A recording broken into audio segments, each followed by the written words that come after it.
kansalaiset, rauhaa rakastava kansamme on taas joutunut raaan hyökkäyksen kohteeksi.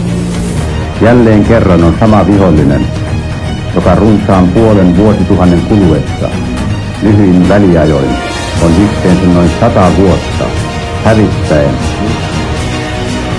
Kuin näin monen ja raskaan sotavuoden jälkeen olisi luonnollista. Deutsche Volk in einer Gesamtheitlichkeit und dieses deutsche Volk weniger betrüben, so wenn wir der Welt vorführen, so wie es ist. На полный разгром немецких захватчиков, смерть немецким оккупантам. Да здравствует наша славная Родина, ее свобода, ее независимость. От знамени Ленина вперед, победа!